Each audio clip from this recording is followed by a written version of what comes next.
ጤና ይስጥልኝ ውድ ተመልካች አድማጮቻችን ይህ ኤንቢሲ ወቅታዊ ዓለም አቀፋዊ ዝግጅታችን ነው።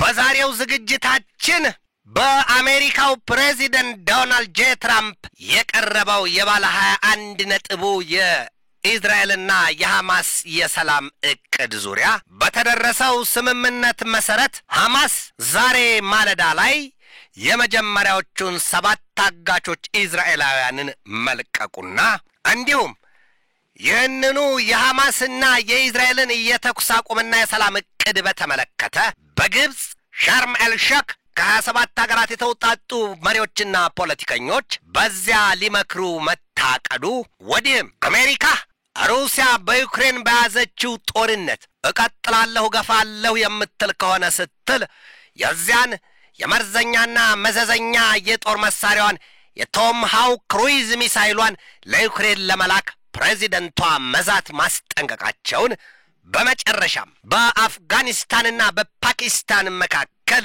እየተካሄደ ያለውን መራራ ጦርነት እንዲሁም ሌሎች ወቅታዊና ዓለም አቀፋዊ ጉዳዮችን ዘልቀንና ጠልቀን እንመለከታለን። እስከ ዝግጅቱ ፍጻሜ ድረስም አብራችሁኝ ትዘልቁ ዘንድ የአክብሮት ግብዣዬ የአየር ሞገዱን ሁሉ አሳብሮ ከልባችሁ ይድረስ የምላችሁ አዘጋጅቼ የማቀርብላችሁ ትዕግስቱ በቀለ ነኝ።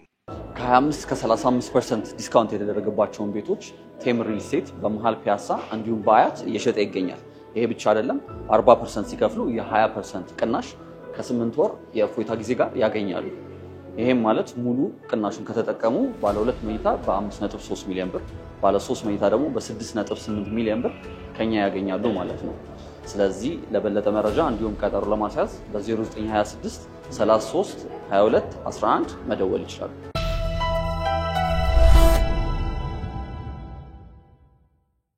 ሰሞኑን የአሜሪካው ፕሬዚደንት ዶናልድ ትራምፕ የባለ 21 ነጥብ የሰላም እቅድና የተኩስ አቁም ስምምነት እቅድ አቅርበው ለ2 ዓመታት የተካሄደውን የእስራኤልና የሐማስ ጦርነት እንዲያበቃ ማድረጋቸው ወዲህም ከሰላምና ከተኩስ አቁም እቅዱ ከተካተቱት መካከልም የመጀመሪያው ዙር ተፈጻሚ ይሆናል ከተባለላቸው ነጥቦች መካከልም በሐማስ እጅ ያሉት የእስራኤል ታጋቾች ይለቀቃሉ፣ በእስራኤል እስር ቤቶችም ያሉ ወደ 2000 የሚጠጉ ፍልስጤማውያን ይለቀቃሉ የሚለው አንቀጽ የታሰረበት እቅድ መኖሩን ተከትሎ ዛሬ ማለዳ ላይ ይህንን ዘገባ እስካጠናቀርኩበት ጊዜ ድረስ ሐማስ 7 የመጀመሪያዎቹን የእስራኤል ታጋቾች ለቀይ መስቀል አስረክቦ የቀይ መስቀል ደግሞ ለእስራኤል ጦር ኃይል ማስረከቡን ተመልክተናል። ለ2 ዓመታት ሙሉ ጦርነት ሲካሄድ ጦርነቱ የጠየቀው ግብር የሰው ሕይወት፣ የሰው አካል፣ የሰው ደምና አጥንት መሆኑን ግን አእምሮአችን በተገቢው ያውቀዋል፣ ልባችንም በተገቢው ሰንዶታል። የዓለም ሐቅ ወይም ደግሞ የታሪክ ምዕራፍ ሆኖ ሰፍሯል። ጦርነት ይሄ ነው። ሰላም መምጣቱና መጠናቀቁ ላይ መቋጨቱ ላይ ቀር አደራዳሪዎቹ ቢሉ ፖለቲከኞቹና አሸማጋዮቹ ወይም ደግሞ በጥቅል የዓለም አቀፉ ሕግ ይሄንን ቀና ነገር መስራት ያለበት የመዘግየቱ ነገር አሊያም ፈጥኖ ወደ እርምጃ ያለ መግባቱ ነገር ሌላ አንድና የሚያስቆጭም የሚቆጭም ጉዳይ ሆኖ ይኖራል። በሐማስና በእስራኤል መካከል 2 ዓመት ሙሉ የደፈነው ጦርነት ሲካሄድ ለደረሰው አስከፊና ዘግናኝ የጦርነት ገጽታ ሰሞኑን የአሜሪካው ፕሬዚደንት ዶናልድ ትራምፕ ያቀረቧቸው ባለ 21 ነጥቦቹ የሰላም እቅዶች አልነበሩም እንዴ? የንጹሃኑ እልቂት በጦርነት የማይፈታ መሆኑን ካወቀ ስለምን ይህንን ያህል የደም መፋሰሱ እንዲቀጥል ተፈለገ? በጣም በርካታ ጥያቄ ይነሳል። በሌላ ገጽታውም ጦርነቱ በአመዛኙ አይጥ በበላ ዳዋ ተመታ የሚሆን ከሆነ አሊያ የሚያነጣጥር እልቂት ካመጣ ስለምን ይሄንን ተነጋግሮና በሚዛናዊነት ለንጹሃኑ የሚቻለውና የሚያስፈልገው ጥበቃ አልተደረገም ሲሉም የሚሞግቱት ብዙዎች ናቸው። ይሄ የዓለማችን ጥያቄ ነው። ነገር ግን ከምንም በላይ ደስ የሚለው ነገር በሐማስም የተያዙት የእስራኤል ታጋቾች በሕይወት ያሉትም አልያም በሕይወትም የሌሉትም ሊለቀቁ እነሆ ዛሬ ማለዳ ላይ በኢትዮጵያ የሰዓት አቆጣጠር 3:10 ላይ 7 የእስራኤል ታጋቾች ለቀይ መስቀል ተሰጥተው ቀይ መስቀልም ለእስራኤል ጦር ኃይል ማስረከቡን አይተናል። በዚያ ሂደት ታዲያ የአሜሪካው ፕሬዚደንት ዶናልድ ትራምፕም እዚያው ኢየሩሳሌም መግባታቸውን ትናንት የተነገረና የተሰማ ዜና ነውና በዚያ መሆናቸውን እናውቃለን። ይህንን ዘገባ እስካጠናቀርኩበት ጊዜ ድረስ ግን ስለ ፍልስጤማውያኑ እስረኞች የመለቀቅ ነገር ያረጋገጥኩት እውነታ የለም። ነገር ግን በውል ስምምነቱ ወይም በሰነዱ በሰፈረው መሰረት 2000 የሚጠጉ የፍልስጤም ታሳሪዎች ወይም እስረኞች ከእስራኤል እስር ቤት ይለቀቃሉ። በዚህ ስምምነት ላይ ተደርሷል። በዚያ ውስጥ ታዲያ ሳንጠቅሰው የማናልፈው ዛሬ ሚድል ኢስት ሞኒተር ረፋድ ላይ ያወጣው መረጃ ምን ይላል? የእስራኤሉ ጠቅላይ ሚኒስትር ቤንያሚን ኔታንያሁ ለሕዝባቸው ይፋ ያደረጉት ነገር ሐማስ ትጥቁን ይፈታል የሚል አለ። ሐማስ ስለምን ትጥቁን እስካሁን አላስረከበም ሲል ዘገባው የሰዎችን ጥያቄ አስተጋብቷል። ነገር ግን በአንድ ጊዜ ሁሉም ይፈጸማል ብሎ ማሰብ ራሱን የቻለ ሌላ ጥያቄ ያስነሳል። ቀስ በቀስ እንቁላል በእግሯ ትሄዳለች ይሉትን ብሂል እንዳለ እናስታውሳለን። ታዲያ ሐማስ ከዚህም ውጪ በራሱ የገጠመው ችግር ተሰምቷል። ምንድነው? ከሌሎች የጸረ ሐማስ ኃይሎች እዚያው ጋዛ ሰርጥ ካሉ ፍልስጤማውያን ልጆች በሐማስ ላይ ከሐማስ ጋር ግጭት ተፈጥሮ በሐማስ ላይ ተኩስ ተከፍቷል። በደርዘን የሚቆጠሩ ሰዎችም ሕይወታቸውን አጥተዋል ሲል ፎክስ ኒውስ ዛሬ ማለዳ ላይ ያወጣው ዘገባ ይተነትናል። ነፋሱን ሸሽቼ ብሄድ ግንዱ መታኝ ይላሉ። እውን ጦርነት አንዳንድ ጊዜ የጥይት ድምፅ ሙዚቃ ይሆን የሚል ጥያቄ ያስነሳል። የፍልስጤማኑ ልጆችም ቢሆኑ የእስራኤላውያኑ ልጆች የጥይት ድምፅ የማንሰማበት ሰዓት፣ የጥይት ድምፅ የማንሰማበት የምድሪቱ ክፍል ሲሉ ምሬታቸውን፣ ሐዘናቸውን፣ ለቅሷቸውን ከከፈሉት የሕይወት የደምና የአጥንት መስዋዕትነት በላይ ሲያነቡ የነበረው ወደ አምላካቸው ሁሉም እንደየእምነታቸው ሲጮሁ ሲያለቅሱበት የነበረው ጉዳይ ይሄ ነው። ሰላም ስጠን፣ ጥይት የሚባል ነገር ድምፁን አንስማ፣ እባክህ ጌታ ሆይ አታሰማን እያሉ የመላው ዓለም ሕዝቦችም በየእምነታቸውና በየጸሎታቸው ምኞታቸውን ሲገልጡ የዚያን ቀጠና ምድር እሳት አብርደው ጦርነቱ ይብቃ ፖለቲከኞች ቢሉ የፖለቲካ ተሐድሶ አራማጆች በዓለም ላይ ያሉ በጣም በርካቶቹ መንግስታት ለሁለቱ ሕዝቦች ዘላቂ መፍትሄ የሚያመጣው የሁለት ሀገርነት ወይም እነርሱ ዘ2 ስቴት ሶሉሽን ይሉት እሱ ካልሆነ በስተቀር የፍልስጤማውያኑና የእስራኤላውያኑ ልጆች ሰላም አገኙ ሲሉ የባጁለት ሁሉም ነገር ጦርነቱ እንዲያበቃ ነው። ጥይት የሰው ልጅ በሰው እጅ መሞቱ ያብቃ ሲሉ ነው። ዛሬ ግን ሐማስ ከእስራኤል ጋር ያለውን ጦርነት ቢያበቃም የጸረ ሐማስ ኃይሎች ይላቸዋል የፎክስ ኒውስ ዘገባ። የጸረ ሐማስ ኃይሎች የሆኑ ታጣቂ ቡድኖች በሐማስ ኃይሎች ላይ ተኩስ ከፍተው ብዙ ሰዎች ሕይወታቸውን አጥተዋል የሚል መረጃ ወጥቷል። በዚያው በመካከለኛው ምስራቅ የእስራኤልና የሐማስን የተኩስ አቁምና የሰላም ዕቅድ ስንመለከት ይሄው ዕቅድ እንዲሰራ ጨርሶም በመካከለኛው ምስራቅ ቀጠና ምድር ጸጥታና ሰላም ይሰፍንበት ዘንድ የታቀደበት የመንግስታት ጉባኤ ዓለም አቀፍ ስብሰባ በግብፅ አስተናጋጅነት በሻርም ኤል ሼክ ዛሬ ይካሄዳል ተብሎ ይጠበቃል። ታዲያ በዚያ ስብሰባ ላይ ከ27 ሀገራት የተውጣጡ መሪዎች፣ ፖለቲከኞችና የዓለም አቀፍ ተወካዮች ወይም ደግሞ የዓለም አቀፍ ተቋማት ተጠሪዎች በዚያው በግብፅ ሻርም ኤል ሼክ ይገኛሉ፣ ይመክራሉ። በአንድ አዳራሽ ተሰባስበው ይመክራሉን የተባለው። ታዲያ በዚሁ ስብሰባ ላይ እንዲገኙ ከተጋበዙት ሀገራት ውስጥ አንዷ የሆነችዋ ኢራንም ምንድን ያለችው? የለም ከአሜሪካና ከእስራኤል ጋር በአንድ አዳራሽ ውስጥ ልሰበሰብ ልታይ አይን ደም ይጠላል፣ በምንም ተአምር ቢሆን ከነዚህ መንግስታት ጋር አልሰበሰብም። ሌላው ኢራን ያለችው በውጭ ጉዳይ ሚኒስትሯ ሰይድ አባስ አራግቺ አንደበት ምንድን ያለችው? ጽዮናዊት እስራኤል ከክዳት ከጦርነት አታርፍምና የጋዛ ሰርጥ ጦርነት እስራኤል አቁማ ታርፋለች፣ ከዚያ ትወጣለች ብዬ አላምንም ነው ያሉት የኢራኑ የውጭ ጉዳይ ሚኒስትር ሰይድ አባስ አራግቺ። እስራኤልና ሐማስ ጦርነቱ ቆሟል ሲሉ መላው ዓለም በደስታ የተቀበለውን ስምምነት ተፈራርመዋል። ነገር ግን የኢራን ባለስልጣናት የለም እስራኤል ምንም ቢሆን ብትቀበርም አናምናትም፣ የመጨረሻ ስለዚህ እስራኤል መልሳ ወደ ጦርነቱ ትገባለች አናምንም ነው ያሉት የኢራኑ የውጭ ጉዳይ ሚኒስትር። ታዲያ በዚሁ ስብሰባ ላይም አልገኝም ስትል ኢራን አቋሟን ገልጣለች።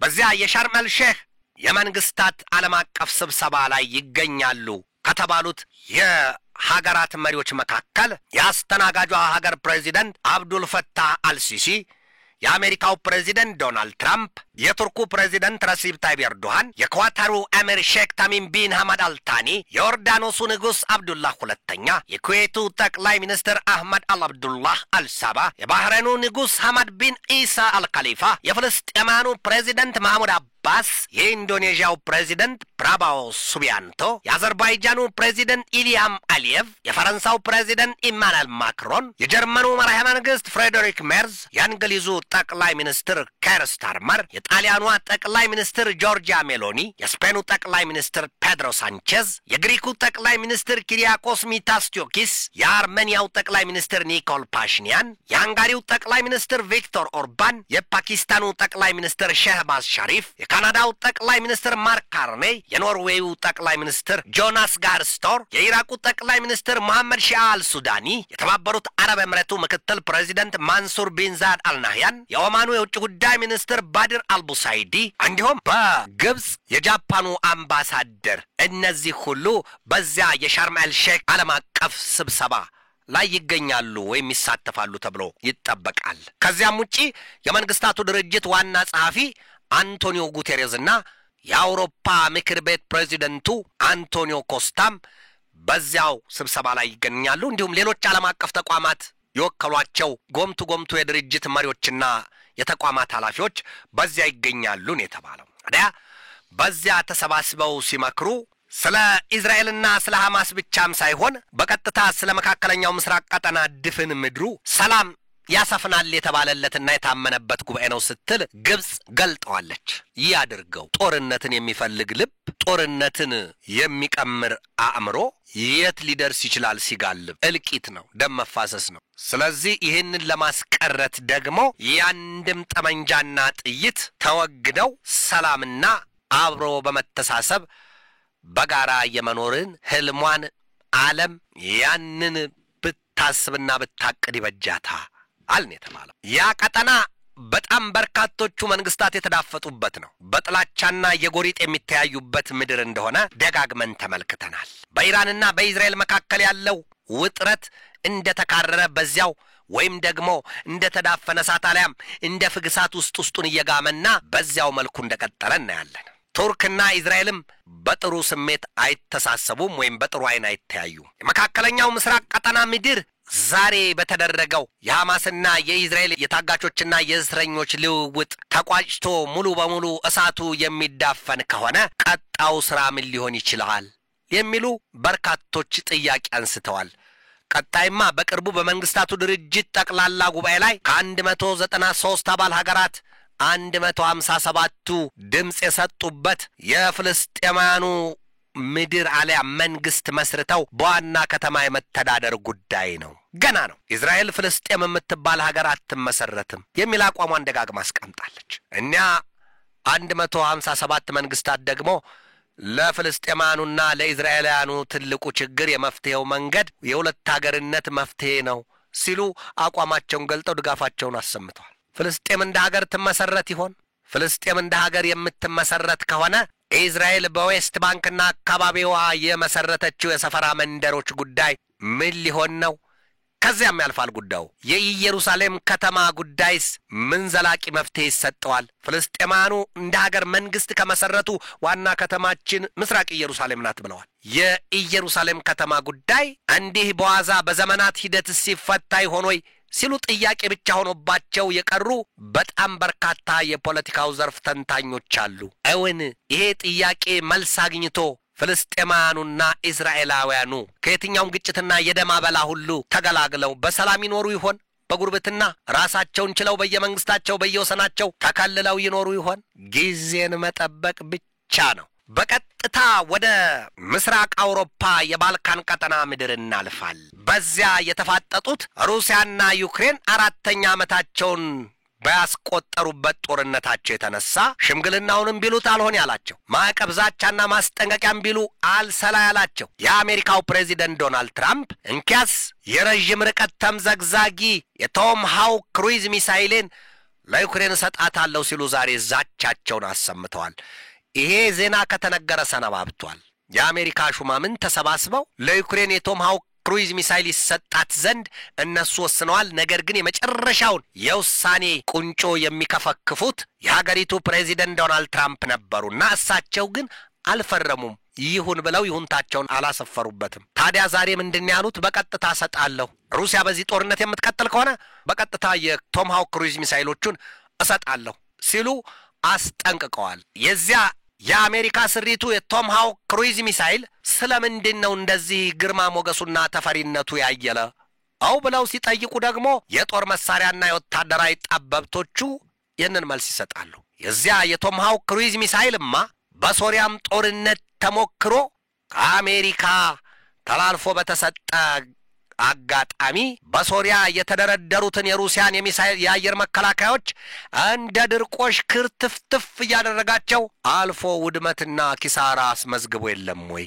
ሲሉ የዩክሬን ባለስልጣናትም ይህንኑ መረጃ አውጥተውታል። ዛሬ የቶም ሃውክ ክሩይዝ ሚሳይሎች ከ2500 ኪሎ ሜትር በላይ በቅጽበት ፉት ከማለታቸው ጭልጥ አድርገው ሁሉንም የሚገላግሉ ናቸው፣ ወጊውንም ተዋጊውንም ይባላቸዋል።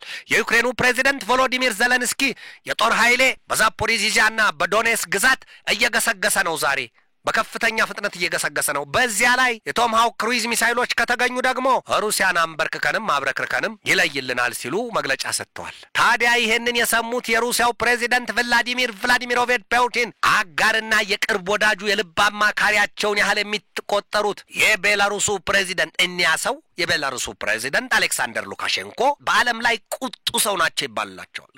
ግዙፍም ናቸው ሰውየው። ታዲያ ምንድን ያሉት? ዩክሬን በገዛ እጇ ከህይወት መዝገብ ላይ ልትሰረዝ ነው አሉ። ዩክሬን በፍጹም ህልውናዋ ሊያከትም ነው። ይሄ ደግሞ የሚመጣባት በፕሬዚደንቷ በዘለንስኪ ምክንያት ብቻ ነው ሲሉ ዛሬ ተናግረዋል። አስጠንቅቀዋታል ዩክሬንን። እኒያ ሰው የቤላሩሱ ፕሬዚደንት አሌክሳንደር ሉካሼንኮ ከቅርብ ሳምንታት ወዲህ ከአሜሪካ ፖለቲከኞች ጋር ወጣ ገባ ማለታቸውና አሜሪካ ፖለቲከኞችም እዛው ድረስ ሄደው የመለሳለስና የመነጋገር ስሌት አሳይተዋል። ታዲያ ግን ሰማው ዝቅ መሬቷ ከፍ ቢሉ ሰውየው ልባቸው ከሩሲያው ፕሬዚደንት ቭላዲሚሮቪች ፑቲን ጋር ስለመሆኑ የተረጋገጠ ጉዳይ ነው። ሉካሼንኮ ምን አቅደው ነው ዩክሬንን ህልውናዋ ያበቃል ሲሉ ያስጠነቀቁት ሲባል የዚያን የቶም ሃውክ ክሩይዝ ሚሳይል ከአሜሪካ ለማግኘት የመቋመጧና ያንን ለመቀበልም ዳርዳር የማለቷን ነገር አይተውና አስተውለው ነው የተባለው። በመጨረሻም የአፍጋኒስታንና የፓኪስታንን የሰሞኑን ጦርነት ሁለቱ ሀገራት ወይም ሁለቱ መንግስታት አፍጋኒስታንና ፓኪስታን በከፍተኛ ደረጃ ተዋጥረዋል ነው የሚባለው። በዚያም የተነሳ ሁለቱ አጎራባች ሀገራት ተማቱ፣ በጦር መሳሪያ ውጊያ ውስጥ ገቡ። የአፍጋኒስታን ጦር ኃይል ዛሬ በሰጠው ማብራሪያ 58 የፓኪስታንን ወታደሮች ገድያለሁ፣ 25ቱን ደግሞ ማርኬያለሁ ሲል አስታውቋል። ጦርነት ምኑ ይመረጣል? እነዚህ ሁለቱ ሀገራት አሁን ዓለም የመተንፈሻ ሳምባዋ እፎይ ብሎ በሐማስና በእስራኤል መካከል ያለው ጦርነት ተጋለልይ ስትል የሩሲያና ዩክሬኑ ሳምባዋን እንዳሳበጠው ልቧን እንዳፈሰሰው ቀጥሎ ዛሬ ደግሞ ሁለቱ አጎራባች ሀገራት ፓኪስታንና አፍጋኒስታን ወደ ከፋ ጦርነት መግባታቸው ሰላም አይርበብብሽ ብሎ የተቆጣት ዓለምን ማን ይሆን ጥያቄ ነው። የሁለቱ ጦርነት ቶሎ ብሎ የሚቋጭ ካልሆነ የኒውክሌር ታጣቂዋ ሀገር ፓኪስታን ምላሿ ከከፋ ምን ሊሆን ይችላል? ሆድ ለባሰው ማጭዳት ታውሰው ምናልባትም ወደ ከፋ አዝማሚያ ካመራ የነገሩ መቋጫ ምን ሊሆን ይችላል የሚል ጥያቄ በብዙዎች ዘንድ እየተነሳ ነው። ጦርነት ይሄ ሁሉ ጉድ የሚታይ የሚሰማበት ሆኗል። መጨረሻ ላይ ይሄንን China sends new navy fleets on escort mission in Gulf of Aden waters near Somalia. China የጦር መርከቧን በኤደን ባህረ ሰላጤ አድርጋ ወደ ሶማሊያ ማስጠጋቷል። ቀጠናው የምድር ክፍል ሁሉ የምድሪቱ ክፍል ሰላም እንዳይሆን ምን ይሆን የበጠበጠ አው የሚል ጥያቄን አሁንም በሰው ልጆች አእምሮ እንዲጫር አድርጓል። ለሰው ልጆች ሰላም ሲሉ ራሳቸው የሰው ልጆች የሚዘምሩበት ጊዜ መቼ ይሆን? ስለ ሰላም የሚረዱ ስለ ሰላም የሚገባቸው የሰላምን ዋስትና የሰላምን ሀብትነት የሰላምን ጣዕም የሚያውቁ የምድሪቱ ነዋሪዎች የሰው ልጆች ዘር አዳም በአጠቃላይ መቼ ይሆን ድምጻቸው የሚሰማው? የጦር መሳሪያ ከዚች ምድር ላይ ተወግዶ የማልሚያና የማደጊያ ወይም የእድገትና የልማት መሳሪያዎች የሚስፋፉበት የሰው ልጅ እንደነማጀላን ዘመን በያለበት ሄዶ አዳዲስ ግኝቶችን አዳዲስ ሀገራትን ለማግኘትም ባይሆን አዳዲስ ስሌቶችን የሚቀምርበት የትኛው ዘመን ይሆን? ያ ዘመን ይመጣ ይሆን? ከፊታችን ይኖር ይሆን? ጥያቄ ብቻ ነው። ዴንቢሲ ተመልካች አድማጮቻችን የዛሬን በዚህ ተሰናበትኳችሁ። ነገ በሌላ ርዕሰ ጉዳይ እጠብቃችኋለሁ። እስከዚያው ከልባችን እስከ ዓለማችን ሰላም ተመኘሁ። በድጋሜ